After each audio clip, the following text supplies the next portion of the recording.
I spent the day by myself at Don Genaro's house. I slept most of the time. Don Juan came back in the late afternoon, and we hiked in complete silence to a nearby range of mountains. We stopped at dusk and sat on the edge of a deep gorge until it was almost dark. Then Don Juan led me to another place close by, a monumental cliff with a sheer vertical rock wall. The cliff was unnoticeable from the trail that led to it. Don Juan, however, had shown it to me several times before. He had made me look over the edge and had told me that the whole cliff was a place of power, especially the base of it, which was a canyon several hundred feet down. Every time I had looked into it, I had had a discomforting chill. The canyon was always dark and menacing. Before we reached the place, Don Juan said that I had to go on by myself and meet Pablito on the edge of the cliff. He recommended that I should relax and perform the gate of power in order to wash away my nervous tiredness. Don Juan stepped aside to the left of the trail, and the darkness simply swallowed him. I wanted to stop and examine where he'd gone, but my body didn't obey. I began to jog, although I was so tired that I could hardly keep on my feet. When I reached the cliff, I couldn't see anyone there, and I went on jogging in place, breathing deeply. After a while, I relaxed a bit. I stood motionless with my back against a rock, and I noticed then the shape of a man a few feet away from me. He was sitting, hiding his head in his arms. I had a moment of intense fright and recoiled, but then I explained to myself that the man must be Pablito, and without any hesitation I advanced towards him. I called Pablito's name out loud. I figured that he must have been uncertain of who I was and had become so scared that he had covered his head not to look. But before I reached him, some inexplicable fear took possession of me. My body froze on the spot with my right arm already extended to touch him. The man lifted his head up. It was not Pablito. His eyes were two enormous mirrors, like a tiger's eyes. My body jumped backwards. My muscles tensed, and then released the tension without the slightest influence of my volition, and I performed a backward leap, so fast and so far that under normal conditions I would have plunged into a grandiose speculation about it. As it was, however, my fright was so out of proportion that I had no inclination for pondering, and I would have run out of there had it not been that someone held my arm forcibly. The feeling that someone was holding me by the arm threw me into total panic. I screamed. My outburst, instead of being the shriek I thought it should have been, was a long, chilling yell. I turned to face my assailant. It was Pablito, who was shaking even more than me. My nervousness was at its peak. I couldn't talk. My teeth chattered, and ripples went through my back, making me jerk involuntarily. I had to breathe through my mouth. Pablito said between chatters that the nagual had been waiting for him, that he had barely gotten out of its clutches when he bumped into me, and that I had nearly killed him with my yell. I wanted to laugh and made the most weird sounds imaginable. When I regained my calmness, I told Pablito that apparently the same thing had happened to me. The end result in my case had been that my fatigue had vanished. I felt instead an uncontainable surge of strength and well-being.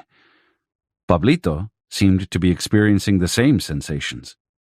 We began to giggle in a nervous, silly way.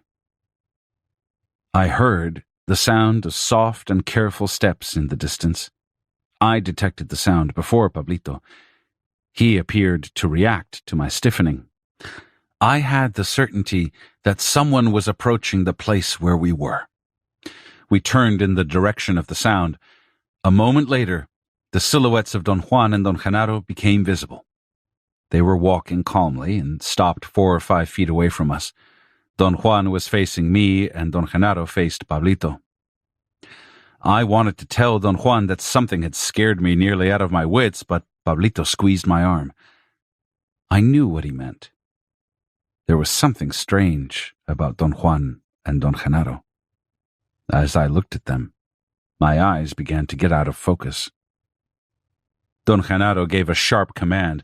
I didn't understand what he had said, but I knew he had meant that we should not cross our eyes. "The darkness has settled on the world," Don Juan said, looking at the sky. Don Genaro drew a half moon on the hard ground. For a moment it seemed to me that he had used some iridescent chalk, but then I realized that he wasn't holding anything in his hands. I was perceiving the imaginary half moon that he had drawn with his finger. He made Pablito and me sit on the inner curve of the convex edge, while he and Don Juan sat cross-legged on the extreme ends of the half moon, 6 or 7 feet away from us. Don Juan spoke first. He said that they were going to show us their allies. He told us that if we would gaze at their left sides, between their hips and their rib bones, we would see something like a rag or a handkerchief hanging from their belts. Don Genaro added that next to the rags on their belts, there were 2 round button-like things, and that we should gaze at their belts until we saw the rags and the buttons.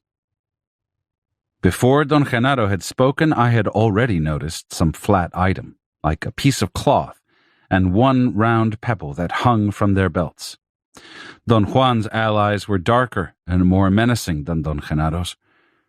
My reaction was a mixture of curiosity and fear. My reactions were experienced in my stomach, and I wasn't judging anything in a rational manner. Don Juan and Don Genaro reached for their belts and seemed to unhook the dark pieces of cloth. They took them with their left hands. Don Juan flung his in the air above his head, but Don Genaro let his drop to the ground, gently.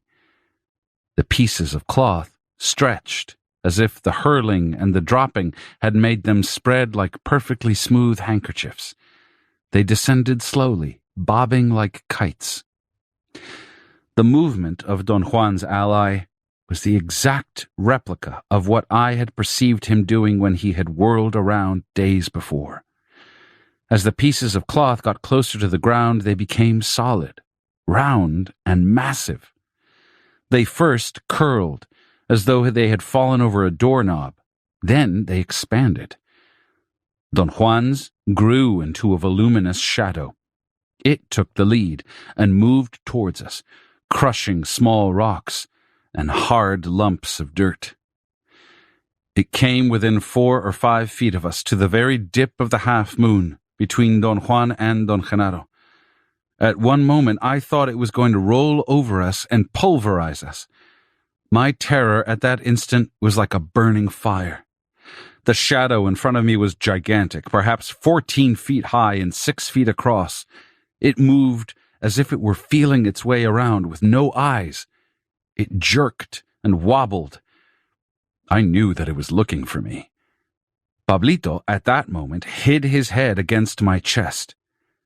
The sensation that his movement produced in me dispelled some of the awesome attention that I had focused on the shadow.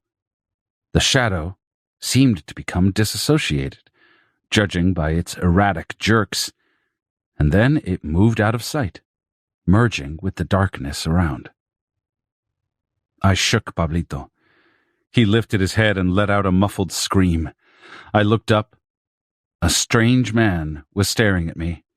He seemed to have been right behind the shadow, perhaps hiding behind it. He was rather tall and lanky. He had a long face, no hair, and the left side of his head was covered by a rash or an eczema of some sort. His eyes were wild and shiny. His mouth was half open. He wore some strange pajama-like clothing. His pants were too short for him. I couldn't distinguish whether or not he had shoes on. He stood looking at us for what seemed to be a long time, as if waiting for an opening in order to lurch at us and tear us apart. There was so much intensity in his eyes. It wasn't hatred or violence, but some sort of animal feeling of distrust. I couldn't stand the tension any longer. I wanted to adapt a fighting position that Don Juan had taught me years before, and I would have done so had it not been for Pablito, who whispered that the ally could not go over the line that Don Genaro had drawn on the ground. I realized then that there was indeed a bright line that seemed to detain whatever was in front of us. After a moment, the man moved away to the left, just like the shadow before. I had the sensation that Don Juan and Don Genaro had called them both back. There was a short, quiet pause.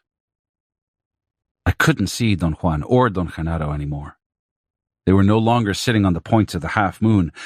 Suddenly, I heard the sound of 2 small pebbles hitting the solid rock floor where we were sitting, and in a flash the area in front of us lit up as if a mellow yellowish light had been turned on. In front of us, there was a ravenous beast, a giant, nauseating-looking coyote or wolf. Its whole body was covered with a white secretion like perspiration or saliva. Its hair was raggedy and wet. Its eyes were wild. It growled with a blind fury that sent chills through me. Its jaw shivered and globs of saliva flew all over the place. It pawed the ground like a mad dog trying to get loose from a chain. Then it stood on its hind legs and moved its front paws and its jaws rapidly. All its fury seemed to be concentrated on breaking some barrier in front of us. I became aware that my fear of that crazed animal was of a different sort than the fear of the 2 apparitions I had witnessed before. My dread of that beast was a physical revulsion and horror. I looked on in utter impotence at its rage. Suddenly, it seemed to lose its wildness and trotted out of sight. I then heard something else coming towards us, or perhaps I sensed it. All of a sudden, the shape of a colossal feline loomed in front of us. I first saw its eyes in the darkness. They were huge and fixed like 2 pools of water reflecting light. It snorted and growled softly. It exhaled air and moved back and forth in front of us without taking its eyes away from us. It did not have the electric glow that the coyote had. I couldn't distinguish its features clearly, and yet its presence was infinitely more ominous than the other beasts. It seemed to be gathering strength. I felt that it was so daring that it would go beyond its limits. Pablito must have had a similar feeling, for he whispered that I should duck my head and lie almost flat against the ground. A second later, the feline charged. It ran towards us, and then leaped with its paws extended forward. I closed my eyes and hid my head and my arms against the ground. I felt that the beast had ripped the protective line that Don Genaro had drawn around us and was actually on top of us. I felt its weight pinning me down. The fur on its belly rubbed against my neck. It seemed that its forelegs were caught in something. It wriggled to set itself free. I felt its jerking and prodding and heard its diabolic puffing and hissing. I knew then that I was lost.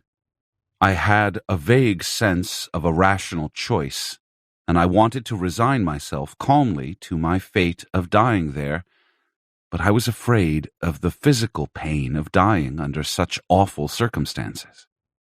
Then, some strange force surged from my body.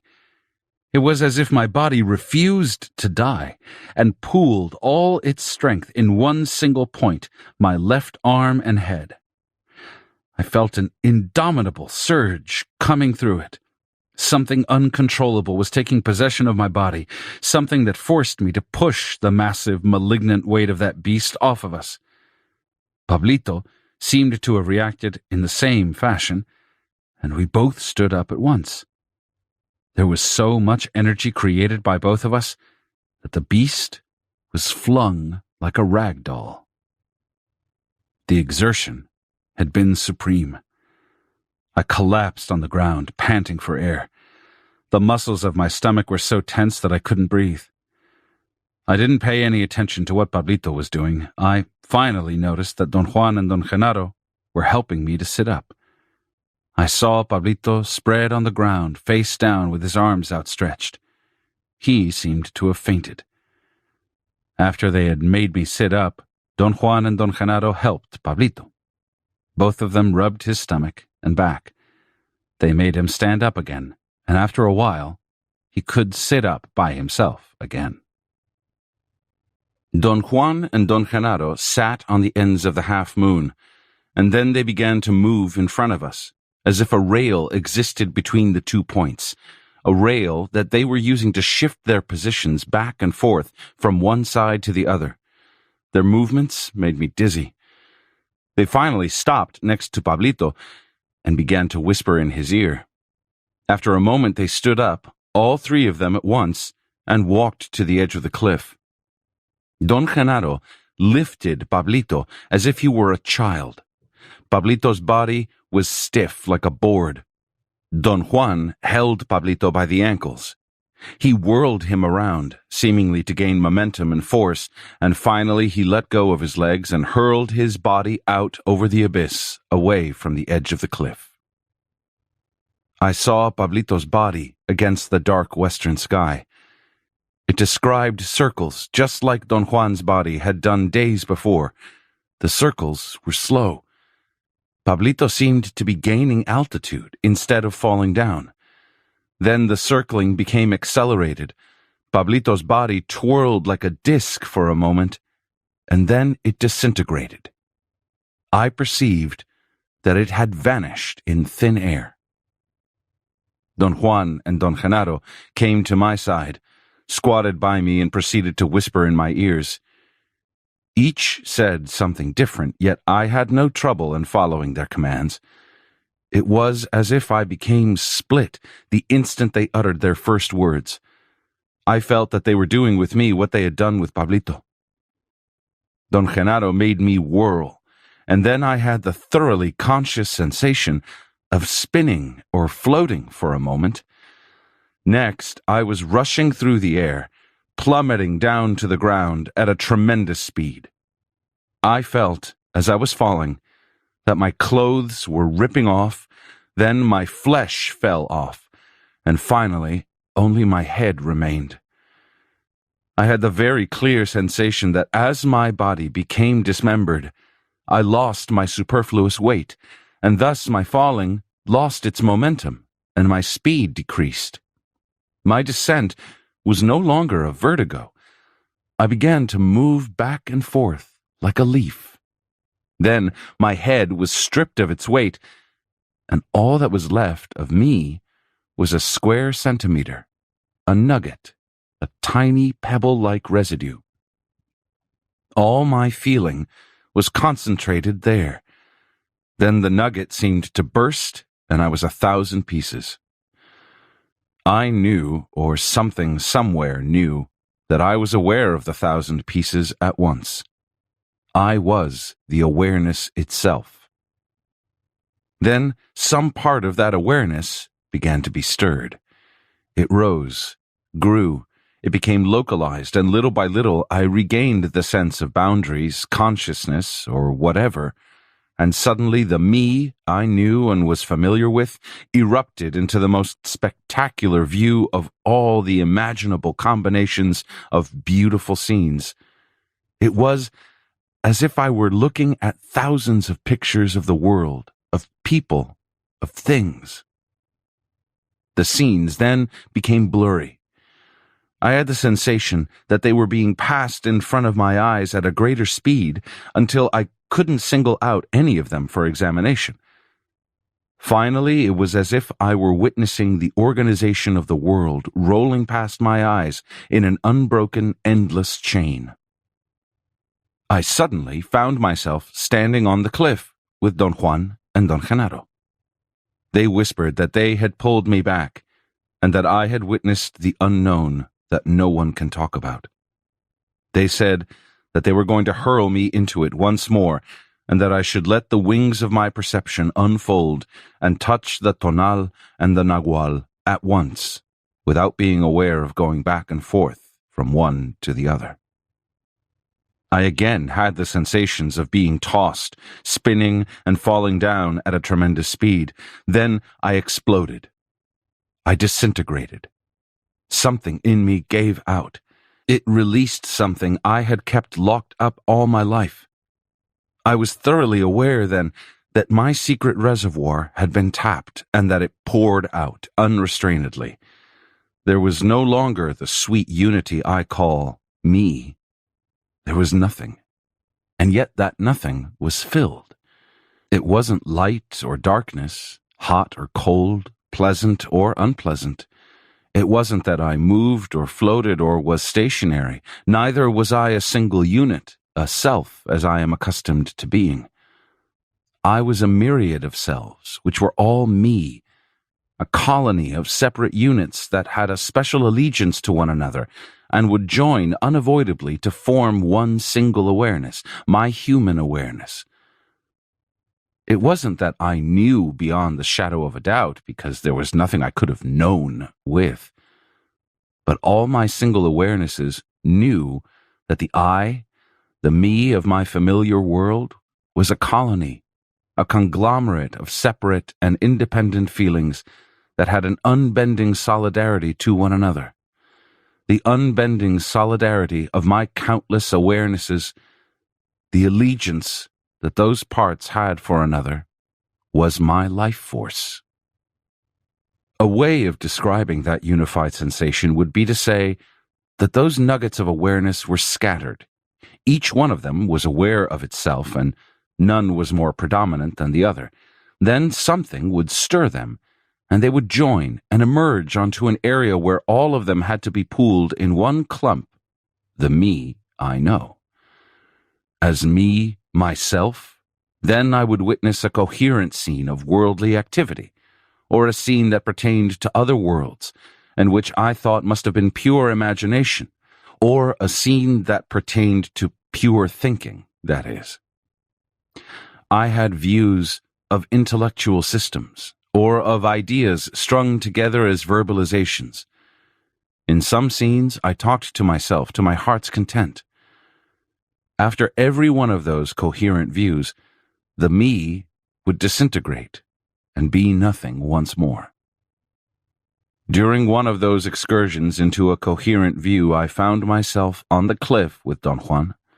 I instantly realized that I was then the total me I am familiar with. I felt my physicality as real. I was in the world, rather than merely viewing it. Don Juan hugged me like a child. He looked at me. His face was very close. I could see his eyes in the darkness.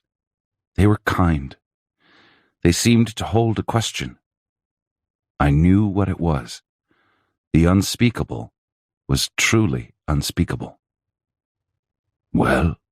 he asked softly, as if he would need my reaffirmation. I was speechless. The words numb, bewildered, confused, and so on were not in any way appropriate descriptions of my feelings at that moment. I was not solid. I knew that Don Juan had to grab me and keep me forcibly on the ground, otherwise I would have floated in the air and disappeared. I wasn't afraid of vanishing. I longed for the unknown where my awareness was not unified. Don Juan walked me slowly, pushing down on both of my shoulders to an area around Don Genado's house. He made me lie down and then covered me with soft dirt from a pile that he seemed to have prepared beforehand. He covered me up to my neck. With leaves, he made a sort of pillow for my head to rest on, and told me not to move or fall asleep at all. He said that he was going to sit and keep me company until the earth had again consolidated my form. I felt very comfortable and had a nearly invincible desire to fall asleep, but Don Juan wouldn't let me. He demanded that I should talk about anything under the sun except what I had just experienced. I didn't know what to talk about at first. Then I asked about Don Genaro. Don Juan said that Don Genaro had taken Pablito and had buried him somewhere around there. and was doing with him what he himself was doing with me. I had the desire to sustain the conversation, but something in me was incomplete. I had an unusual indifference, a tiredness that was more like boredom. Don Juan seemed to know how I felt. He began to talk about Pablito and how our fates were interlocked. He said that he became Pablito's benefactor at the same time that Don Genaro became his teacher, and that power had paired Pablito and me step by step. He made the emphatic remark that the only difference between Pablito and me was that while Pablito's world as a warrior was governed by coercion and fear, mine was governed by affection and freedom. Don Juan explained that such a difference was due to the intrinsically different personalities of the benefactors.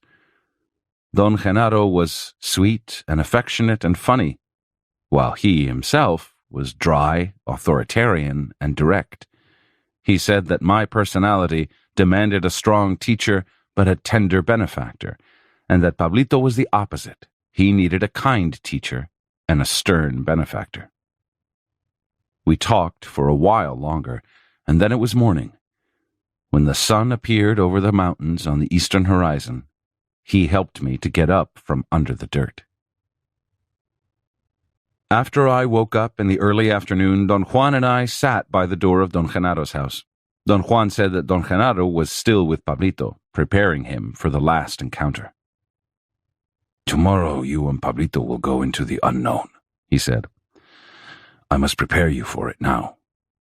You will go into it by yourselves. Last night, you two were like yo-yos being pulled back and forth. Tomorrow, you will be on your own." I had then a rush of curiosity, and questions about my experiences of the night before just poured out of me. He was unruffled by my barrage. "Today I have to accomplish a most crucial maneuver," he said. "I have to trick you for the last time, and you must fall for my tricking." He laughed and slapped his thighs. "What Genaro wanted to show you with the first exercise the other night was how sorcerers use the Nahual," he went on. "There's no way to get to the sorcerer's explanation unless one has willingly used the Nahual, or rather, unless one has willingly used the tonal to make sense out of one's actions in the Nahual.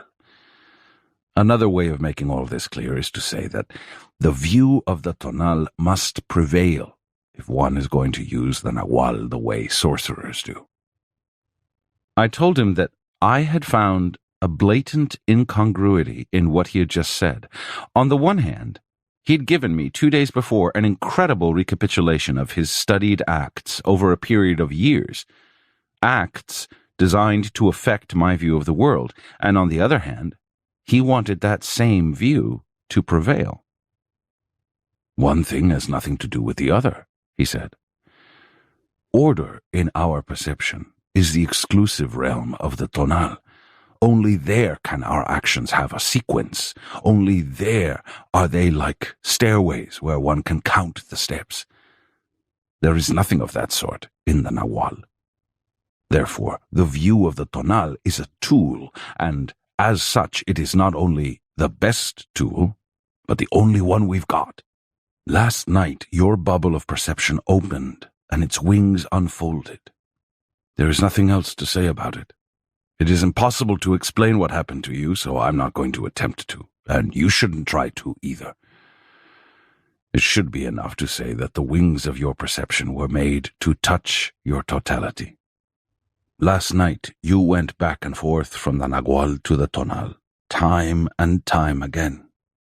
You were hurled in twice so as to leave no possibility for mistakes. The second time, you experienced the full impact of the journey into the unknown, and your perception unfolded its wings when something in you realized your true nature. You are a cluster. This is the sorcerer's explanation.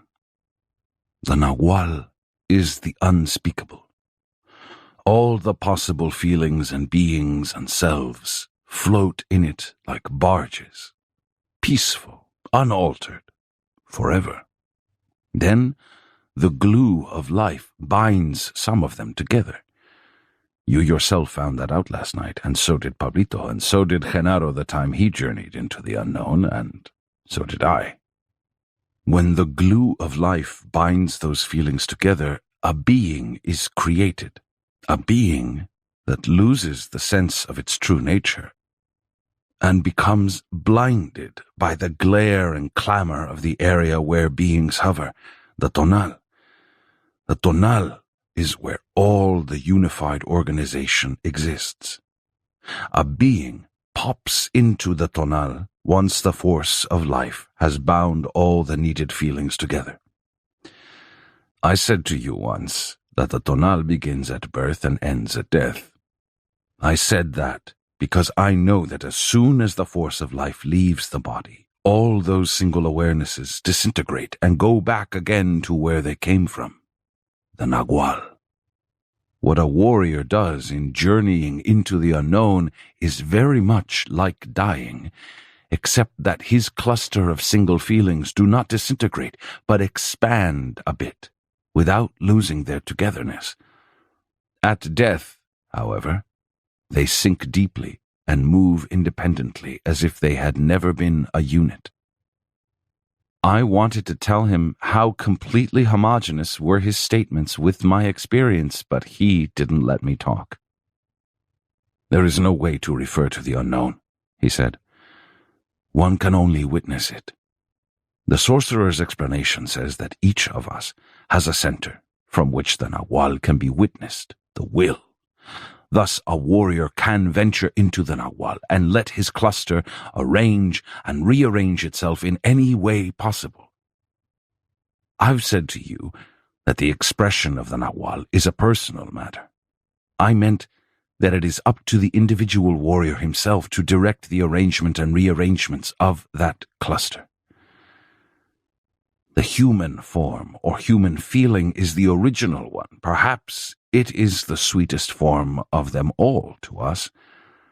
There are, however, an endless number of alternative forms which the cluster may adopt. I've said to you that a sorcerer can adopt any form he wants. That is true. A sorcerer who is in possession of the totality of himself can direct the parts of his cluster to join in any conceivable way. The force of life is what makes all that shuffling possible. Once the force of life is exhausted, there is no way to reassemble that cluster. I have called that cluster the bubble of perception. I have also said that it is sealed, closed tightly, and that it never opens until the moment of our death. Yet it could be made to open. Sorcerers have obviously learned that secret, and although not all of them arrive at the totality of themselves, they know about the possibility of it. They know that the bubble opens only when one plunges into the nagual. Yesterday, I gave you a recapitulation of all the steps that you have followed to arrive at that point. He scrutinized me, as if he were waiting for a comment or a question. What he had said was beyond comment. I understood then that it would have been of no consequences if he had told me everything 14 years before, or if he would have told it to me at any point during my apprenticeship. What was important was the fact that I had experienced with or in my body the premises of his explanation. "I'm waiting for your usual question," he said, voicing his words slowly. "What question?" I asked. "The one your reason is itching to voice." Today, I relinquish all questions. I really don't have any, Don Juan. "That's not fair," he said, laughing. "There is one particular question that I need you to ask." He said that if I would shut off my internal dialogue for just an instant, I could discern what the question was. I had a sudden thought, a momentary insight, and I knew what he wanted. Where was my body while all that was happening to me, Don Juan? I asked. And he broke into a belly laugh. This is the last of the sorcerer's tricks, he said. Let's say that what I'm going to reveal to you is the last bit of the sorcerer's explanation. Up to this point, your reason has haphazardly followed my doings. Your reason is willing to admit that the world is not as the description portrays it, that there is much more to it than what meets the eye. Your reason is almost willing and ready to admit that your perception went up and down that cliff, or that something in you, or even all of you, leaped to the bottom of the gorge and examined with the eyes of the tonal what was there, as if you had descended bodily with a rope and ladder. That act of examining the bottom of the gorge was the crown of all these years of training. You did it well. Genaro saw the cubic centimeter of chance when he threw a rock at the you that was at the bottom of the ravine. You saw everything. Genaro and I knew then without a doubt that you were ready to be hurled into the unknown. At that instant, you not only saw, but you knew all about the double, the other. I interrupted and told him that he was giving me undeserving credit for something that was beyond my understanding. His reply was that I needed time to let all those impressions settle down, and that once I had done that, answers would just pour out of me in the same manner that questions had poured out of me in the past.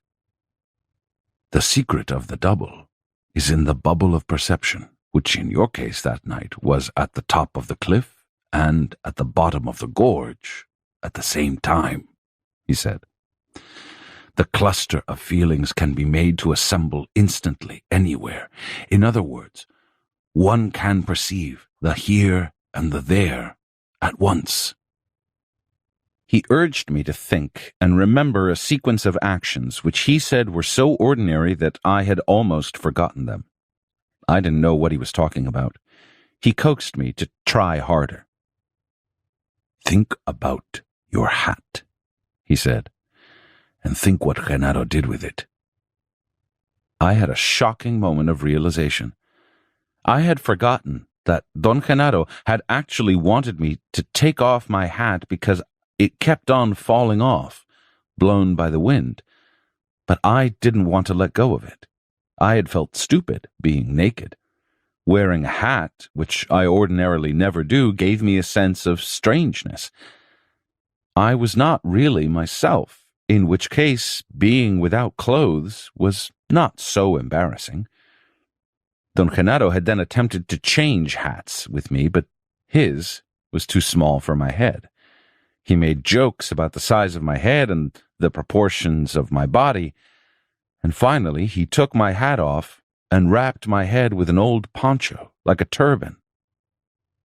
I told Don Juan that I had forgotten about that sequence, which I was sure had happened in between my so-called leaps, and yet the memory of those leaps stood as a unit which was uninterrupted. They certainly were an uninterrupted unit, and so was Genaro's cavorting with your hat, he said. Those two memories cannot be made to go one after the other because they happened at the same time. He made the fingers of his left hand move, as if they couldn't fit into the spaces between the fingers of his right hand. Those leaps were only the beginning, he went on. Then came your true excursion into the unknown. Last night you experienced the unspeakable, the Nahual. Your reason cannot fight the physical knowledge that you are a nameless cluster of feelings. Your reason, at this point, might even admit that there is another center of assemblage, the will, through which it is possible to judge or assess and use the extraordinary effects of the Nahual. It has finally dawned on your reason that one can reflect the Nahual through the will, although one can never explain it. But then comes your question, where was I when all that was taking place? Where was my body? The conviction that there is a real you is a result of the fact that you have rallied everything you've got around your reason. At this point, your reason admits that the Nahual is the indescribable, not because the evidence has convinced it, but because it is safe to admit that. Your reason is on safe ground. All the elements of the tonal are on its side. Don Juan paused and examined me. His smile was kind. "Let's go to Genaro's place of predilection," he said abruptly. He stood up, and we walked to the rock where we had talked 2 days before. We sat comfortably on the same spots with our backs against the rock. To make reason feel safe is always the task of the teacher, he said. I've tricked your reason into believing that the tonal was accountable and predictable. Genaro and I have labored to give you the impression that only the Nahual was beyond the scope of explanation. The proof that the tricking was successful is that at this moment, it seems to you that in spite of everything you have gone through, there is still a core that you can claim as your own, your reason. That's a mirage. Your precious reason is only a center of assemblage, a mirror that reflects something which is outside of it. Last night you witnessed not only the indescribable Nahual, but also the indescribable tonal. The last piece of the sorcerer's explanation says that reason is merely reflecting an outside order, and that reason knows nothing about that order. It cannot explain it, in the same way it cannot explain the Nahual. Reason can only witness the effects of the tonal, but never ever could it understand it or unravel it. The very fact that we are thinking and talking points out an order that we follow without ever knowing how we do that, or what the order is. I brought up then the idea of Western man's research into the workings of the brain as a possibility of explaining what that order was. He pointed out that all that research did was to attest that something was happening. Sorcerers do the same thing with their will, he said. They say that through the will they can witness the effects of the Nahual. I can add now that through reason, no matter what we do with it or how we do it, we are merely witnessing the effects of the tonal. In both cases, there is no hope ever to understand or to explain what it is that we are witnessing. Last night was the first time that you flew on the wings of your perception. You were still very timid. You ventured only on the band of human perception. A sorcerer can use those wings to touch other sensibilities. A crow's, for instance, a coyote's, a cricket's, or the order of other worlds in that infinite space. Do you mean other planets, Don Juan? Certainly. The wings of perception can take us to the most recondite confines of the Nahual, or to inconceivable worlds of the tonal. Can a sorcerer go to the moon, for instance? Of course he can, he replied. But he wouldn't be able to bring back a bag of rocks, though. We laughed and joked about it, but his statement had been made in ultimate seriousness. We have arrived at the last part of the sorcerer's explanation, he said. Last night Genaro and I showed you the last 2 points that make the totality of man, the Nahual and the tonal. I once told you that those 2 points were outside of oneself, and yet they were not. That is the paradox of the luminous beings. The tonal of every one of us is but a reflection of that indescribable unknown filled with order. The Nahual of every one of us is but a reflection of that indescribable void that contains everything. Now, you should sit on Genaro's place of predilection until twilight. By then, you should have pounded the sorcerer's explanation into place. As you sit here now, you have nothing except the force of your life that binds that cluster of feelings. He stood up. Tomorrow's task is to plunge into the unknown by yourself, while Genaro and I watch you without intervening, he said. Sit here and turn off your internal dialogue. You may gather the power needed to unfold the wings of your perception and fly to that infinitude.